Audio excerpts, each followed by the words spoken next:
உலக மக்கள் எல்லோருக்கும் வணக்கம். சுவிக்ஸா டிவி மூலியமாக நான் உங்கள் ஜி கோபால் பேசுகிறேன். இன்னைக்கு நாம பேசக்கூடிய தலைப்பு ஜூன் மாத பலன்கள். இந்த ஜூன் மாத பலன்களாகப்பட்டது சிம்ம ராசிக்காரர்களுக்கு எப்படி இருக்க போகிறது, இதை பத்தி தான் இந்த வீடியோல நம்ம தெளிவா பார்க்கிறோம். அப்ப சிம்ம ராசிக்கு இந்த மாத கிரக அடைவுகள்: ராசிக்கு 2ஆம் இடத்தில் கேது பகவான், 7ஆம் இடத்துல சனி பகவான், 8ஆம் இடத்தில் ராகு பகவான், 9ஆம் இடத்துல ஜூன் 1 அந்த செவ்வாய் பகவான் ஆப்பட்டது மீனத்திலிருந்து பயிற்சி ஆறாங்க. 10ஆம் இடத்துல சுக்கிர பகவான், சூரிய பகவான், புதன் பகவான், இவர்களோடு குரு பகவான். 10ஆம் இடத்துல 4 கிரகங்கள். 11ஆம் இடத்துக்கு ஜூன் 12ஆம் தேதி சுக்கிர பகவான் பயிற்சி ஆறாங்க மிதுன ராசிக்கு. 14ஆம் தேதி புதன் பகவான் மிதுன ராசிக்கு பயிற்சி ஆறாங்க. 15ஆம் தேதி சூரிய பகவான் மிதுன ராசிக்கு பயிற்சி ஆறாங்க. இது இந்த மாத கிரக அடைவுகள். அப்ப இந்த மாத கிரக அடைவுகளால் எங்களுக்கு ஒன்று ஏதாவது நல்ல வழி பிறக்குங்களா? நாங்க நல்லா இருக்கிறதுக்கு வாய்ப்பு இருக்குதா? எங்களால ஏதாவது ஒன்று ஆரம்பிக்க முடியுமா? ஏதாவது பார்ட்னர் சேர்ந்து தொழில் ஆரம்பிக்கலாமா? எனக்கு வேலை கிடைக்குமா? எனக்கு திருமணம் நடக்குமா? எனக்கு குழந்தை பேர் கிடைக்குமா? அப்படிங்கிற ஆர்வத்தோடு தான் இந்த வீடியோவை பார்த்துட்டு இருக்கிறீங்க. இந்த வீடியோவில் பாருங்க, உங்களுக்கு இருக்கக்கூடிய கிரக அமைப்புகள் ஆப்பட்டது 9ஆம் இடத்துல பாக்கியஸ்தானத்தில் சிம்ம ராசிக்கு நட்பு கிரகமான செவ்வாய் பகவான் 9ஆம் இடத்துல ஆட்சி. நல்லா கவனிச்சுக்கோங்க. 10ஆம் இடத்துல சுக்கிர பகவான் ஆட்சி. 11ஆம் இடத்துல ஜூன் 14ஆம் தேதி புதன் பகவான் போறாங்க. அங்கே புதன் பகவானும் ஆட்சி. இதுக்கு மேல என்ன வேணுங்க? நான் சொல்வதை நீங்கள் மனதார ஏற்றுக்கொள்ளுங்கள். இது பார்க்க போனா ஒரு டைம் பாஸ் சொல்லக்கூடிய வீடியோங்கிறது இல்லை. இந்த கிரகங்கள் ஆட்சி பெற்று இருப்பதால் 9, 10, 11 இந்த 3 இடத்திலையும் கிரகங்கள் ஆட்சி பெற்று இருப்பதால் சிம்ம ராசிக்காரர்களுடைய வாழ்க்கையில் இதற்கு முன்னால் கடந்த காலத்தில் நடந்த விஷயங்கள், அதாவது தொழில் சரியில்லை, குடும்பம் சரியில்லை, இல்லற வாழ்க்கையில பிரச்சனை, நான் எதிர்பார்த்தது நடக்கல, எனக்கு நிறைய துரோகத்தை நான் சந்திச்சுட்டேன், நான் எவ்வளவோ சமூக சேவை செஞ்சு அதுல நான் வீணா போயிட்டேன், யாருமே என்னை மதிக்கல, எதுலையுமே நம்பர் 1ஆக வர்றதான் என்னுடைய லட்சியம், அந்த 1ல இருந்து நான் தடுமாறிட்டு இருக்கிறேன், இப்படின்னு எவ்வளையோ கதைகள், கசப்பான அனுபவங்கள், உங்க வாழ்க்கையில நடந்த விஷயங்கள், இது எல்லாத்தையும் பேசிட்டு இருக்கிறீங்க. அது எல்லாத்தையுமே மறந்துருங்க. இப்போ இந்த பீரியட்ல இருந்து உங்களுக்கு நல்ல நேரம் வந்தாச்சு. அப்ப சிம்ம ராசியில பிறந்தவங்க ஃபர்ஸ்ட் பாத்தீங்கன்னா 9ஆம் இடத்துல செவ்வாய். இந்த 9ஆம் இடத்துல செவ்வாய் உங்களுடைய நட்பு கிரகமாகப்பட்டது ஆட்சியாக இருப்பதால் உங்களுக்கு அப்பா ஸ்தானம், அப்பா கூட உங்களுக்கு நல்ல நட்பு முறை உருவாகும். அப்பா கூட சங்கடம், சலிப்பு ஏதாவது இருந்திருந்தாலுமே அது மாறி நல்ல உறவு முறைகள் ஏற்படும். அப்போ அப்பானாலேயோ தாத்தானாலேயோ பாட்டனாலேயோ இவங்க மூலியமாக உங்களுக்கு நல்ல விஷயங்கள் நடப்பதற்குண்டான ஒரு பாக்கியம் இருக்குது. அது போக உங்களுடைய தாய் தந்தையருக்கு நீங்க மகனாக பிறந்து மகளாக பிறந்து உங்களால எவ்வளவோ வருத்தம், கஷ்டம், பிரச்சனை, வேதனையை அவங்க அனுபவிச்சிருப்பாங்க. அவங்களுக்கு அந்த கஷ்டம் இல்லாத வாழ்க்கையை, அந்த சந்தோஷத்தை அந்த பெற்றவர்களுக்கு நீங்கள் கொடுக்கக்கூடிய நேர காலம் வந்தாச்சு. அதே சமயத்துல ஒரு மகனாகப்பட்டது தன்னுடைய தாய் தந்தையருக்கு செய்யக்கூடிய பணி, அதே சமயத்துல அவங்களுக்கு செய்யக்கூடிய உதவிகள், அவங்களுக்கு செய்யக்கூடிய ஆற்றல், அது எல்லாமே செய்யக்கூடிய நேரம் இப்ப வந்தாச்சு. அப்ப டோட்டலா பாத்தீங்கன்னா உங்களுடைய தாய் தந்தையரை, ஆணாக இருக்கட்டும் பெண்ணாக இருக்கட்டும், அவர்கள் நல்ல முறையில் பார்க்கக்கூடிய நேரம் வந்தாச்சு. அது போக உங்களுடைய மூத்த சகோதரர் வழியில உங்களுக்கு நல்லது நடக்கும். அப்ப அவங்களுக்கும் உங்களுக்கும் நல்ல லிங்க் உருவாகும். அப்ப அவங்கனால் ஒரு நல்ல பலன் அனுபவிக்கக்கூடிய வாய்ப்புகள் வந்தாச்சு. இது போக 10ஆம் இடத்துல குரு பகவான், சுக்கிர பகவான், சூரிய பகவான், புதன் பகவான் அங்க வந்து சுக்கிரன் ஆட்சி 10ஆம் இடத்துல. அப்ப அந்த ஆட்சி பெற்ற சுக்கிரனோடு உங்களுடைய ராசிநாதன் குரு பகவான் இருக்கிறாங்க.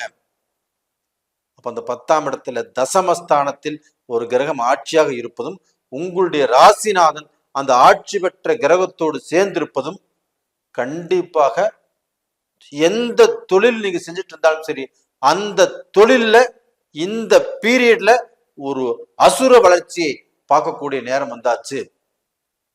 அப்ப வந்து கடந்த காலத்துல எனக்கு தொழில் சரியில்லை, தொழில நஷ்டம், எனக்கு வேலையாட்கள் அமையல, அந்த தொழில விட்டுற அப்படின்னு நினைச்ச உங்களுக்கு இந்த பீரியட்ல அதே தொழிலை எடுத்து செய்வீங்க.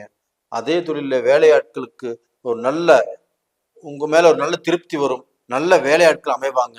நீங்க வந்து பல நாட்களாக ஒரு பிசினஸ் செய்யணும் அப்படின்னு காத்துட்டு இருந்த உங்களுக்கு இந்த பீரியட்ல அந்த பிசினஸ் செய்யக்கூடிய வாய்ப்புகள் வந்துடும், வாய்ப்புகள் கிடைக்கும். ஒரு 3ஆம் சப்போர்ட்னால உங்களுக்கு அந்த வளர்ச்சிகள் உருவாகும். அப்ப இந்த பீரியட்ல நீங்க எந்த தொழிலை ஆரம்பிக்கிறீங்களோ, எந்த தொழிலை செஞ்சுட்டு இருக்கிறீங்களோ, அதன் மூலியமாக ஒரு மிகப்பெரிய ஒரு முக்கியமான ஒரு நல்ல வளர்ச்சிங்கிறது உருவாகும். அப்ப இந்த கிரகங்களாப்பட்டது இதே 11ஆம் இடத்துக்கு டிரான்ஸ்பர் ஆகி போறாங்க. அந்த 11ஆம் இடத்துல 11ஆம் இடம் என்பது மிதுன ராசி, உங்களுக்கு 11ஆம் இடம். உங்க ராசிக்கு 2ஆம் இடம் என்பது கன்னி ராசி.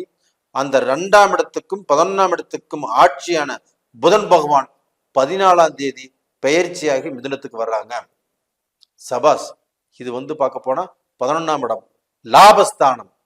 அந்த லாபஸ்தானத்துக்கு 15ஆம் தேதி உங்களுடைய ராசிநாதன் பெயர்ச்சியாகி அந்த புதனோடு இணைந்து புதாதித்ய யோகம் அப்படிங்கிற யோகத்தை உருவாக்கி கொடுக்கிறாரு. அப்போ உங்களுக்கு என்ன வேணும் சிம்ம ராசிக்காரர்களே? உங்களுக்கு என்ன வேணும்? உங்களுக்கு கேட்டதை கொடுக்கக்கூடிய காலகட்டங்கள், நீங்கள் தொட்டதெல்லாமே பொன்னாகக்கூடிய காலகட்டங்கள். இதற்கு முன்னாண்ட இருந்த எதிர்ப்பு, எதிரி, வம்பு, வழக்கு எதுவாக இருந்தாலும் எல்லாமே சுக்குநூறாக உடைந்து உங்களுக்கு வந்து பார்க்க போன நல்ல வழிகாட்டும். நீங்க போகக்கூடிய பாதை கிளியரா இருக்கும். நீங்க எதை செய்தாலும் சக்சஸ் அப்படிங்கிற விஷயத்தை தான் உங்களுக்கு வந்து பார்க்க போன கிடைக்குமோ இல்லையோ, உங்களுக்கு தோல்வி அப்படிங்கிறது கண்டிப்பாக கிடைக்காது. அப்ப உங்களுடைய வாழ்க்கையில நீங்கள் உங்களுடைய தரம் உயரப்போகிறது, உங்களுடைய அந்தஸ்து உயரப்போகிறது. உங்களுடைய வாழ்க்கையில இவரா இப்படி இருக்கிறாரு அப்படின்னு நினைக்கக்கூடிய அளவுக்கு உங்களுடைய சர்க்கிள், உங்களை சுத்தி இருக்கிறவங்க உங்களை பார்த்து வியந்து போகக்கூடிய அளவுக்கு ஒரு நல்ல பலன் கிடைக்கக்கூடிய காலகட்டத்தில் தான் நீங்க இருக்கிறீங்க. மறந்துடாதீங்க, இந்த காலகட்டத்தை பயன்படுத்திக்கோங்க அப்படிங்கிற நான். இது போக அந்த குரு பகவானும் உங்களுடைய ராசிக்கு 2ஆம் இடத்தை பார்க்கறாங்க, குடும்பஸ்தானத்தை பார்க்கறாங்க. அந்த குடும்பஸ்தானாதிபதியும் உங்களுக்கு ஆட்சியா இருக்கிறாங்க லக்னத்துக்கு 11ஆம் இடத்துல. இது எப்படிப்பட்ட பலன் தெரியுங்களா? அப்ப இந்த பலனால் உங்களுக்கு பிரிந்த குடும்பங்கள், உங்க குடும்பத்துல சண்டை, சச்சரவு, குழப்பங்கள் எது இருந்திருந்தாலும், வாழ்க்கையை பிரிஞ்சிருந்தாலும் எல்லாமே சேர்ந்து சந்தோஷமாக மன நிறைவாக வாழக்கூடிய காலகட்டம். அப்ப இந்த சமயத்துல உங்களுக்கு வந்து திருமண வாய்ப்புகள் உருவாகும். அது போக குழந்தை பேருங்கிறது கண்டிப்பாக உருவாகக்கூடிய வாய்ப்புகள் இருக்குது. இது போக கண்டிப்பாக திருமணங்கள் நடக்கும். அப்போ மிதுன சிம்ம ராசிக்காரங்களுடைய வாழ்க்கையில அவங்களுடைய குடும்பத்திலையும் மேலதாளங்கள், விசேஷங்கள் கண்டிப்பாக உங்க குடும்பத்திலையும் ஒரு சுபகாரியங்கள் நடக்கும், விசேஷ காலகட்டங்கள் நடக்கும் அப்படிங்கிறத மனசுல வச்சுக்கோங்க. அப்ப டோட்டலா பாத்தீங்கன்னா இந்த குடும்ப தலைவிகள் அவங்க வந்து பார்க்க போனா இந்த பீரியட்ல நல்ல முடிவெடுப்பீங்க. நீங்க எடுக்கக்கூடிய முடிவுக்கும் உங்களுடைய கணவர் கட்டுப்படுவாரு. உங்களுக்கும் விலை உயர்ந்த பொருட்களை நீங்க வாங்குவீங்க. எலக்ட்ரானிக்ஸ் திங்ஸ் வாங்கக்கூடிய அளவுக்கு வாய்ப்புகள் உருவாகும். இதனால அந்த குடும்ப தலைவிகளுக்கு நல்ல சந்தோஷம் கிடைக்கும், நல்ல மரியாதை கிடைக்கும். உங்களுடைய பேச்சுக்கும் உங்களுடைய சொல்லுக்கும் எல்லாரும் கட்டுப்படுவாங்க. இந்த மாதிரி காலகட்டம் இருக்குது. அப்ப டோட்டலா பாத்தீங்கன்னா எல்லாருமே நல்லா இருப்பீங்க. எந்த கவலையும் பட வேண்டாம், தைரியமாக இருங்க. அதே சமயத்துல நீங்க வந்து வெளியில உங்களுடைய சுற்றத்தார், உங்களுடைய நண்பர்கள் இவங்க கூட பழகும் போது அந்த பழக்க வழக்கத்துல ஜாக்கிரதையா இருங்க. யாரையும் முழுசா நம்பாதீங்க. அதே சமயத்துல ஒரு தொழிலே ஆரம்பிச்சாலும் அந்த தொழில்ல யாரையுமே முன்னாண்ட வச்சு இவங்க தான் பெரியவங்க இவங்க மூலியமா தான் இதை நான் செய்யறேன் அப்படிங்கிறது யார்கிட்டையும் சொல்ல வேண்டாம். ரெண்டாவது பார்த்தீங்கன்னா, நீங்க நினைச்சதை செய்யலாம், நினைச்ச வழியில போகலாம், கண்டிப்பா எல்லாமே உங்களுக்கு சக்சஸாக அமையும். நேயர்களே, உங்களுக்கு சந்திராஷ்டம நாட்கள் அப்படின்னா 2 டைம் வருது இந்த மாசத்துல. ஜூன் மாசம் 1ஆம் தேதியிலிருந்து 3ஆம் தேதி வரைக்கும். அதுக்கப்புறம் பாத்தீங்கன்னா அதே ஜூன் மாசம் 28ஆம் தேதி விடியற்காலை 4 மணிலிருந்து ஜூன் மாசம் 30ஆம் தேதி 7 மணி வரைக்கும் உங்களுக்கு இந்த சந்திராஷ்டம நாட்கள். அப்ப அந்த சந்திராஷ்டம நாட்களை கவனித்து அந்த நாட்களில் முக்கியமான காரியங்களை செய்ய வேண்டாம், முக்கியமான முடிவுகள் எடுக்க வேண்டாம், அந்த நாள்ல எந்த சைனும் பண்ண வேண்டாம். அதை மட்டும் கொஞ்சம் கவனிச்சுக்கோங்க. நேயர்களே, இந்த பதிவு பிடிச்சிருக்குன்னு நினைக்கிறேன். பிடிச்சிருந்தா லைக் பண்ணுங்க, சப்ஸ்கிரைப் பண்ணுங்க, ஆல் அப்படிங்கிற பெல் பட்டனை ப்ரெஸ் பண்ணிக்கோங்க. உங்களிடமிருந்து விடைபெறுவது உங்களின் ஜி கோபால். நன்றி, வணக்கம்.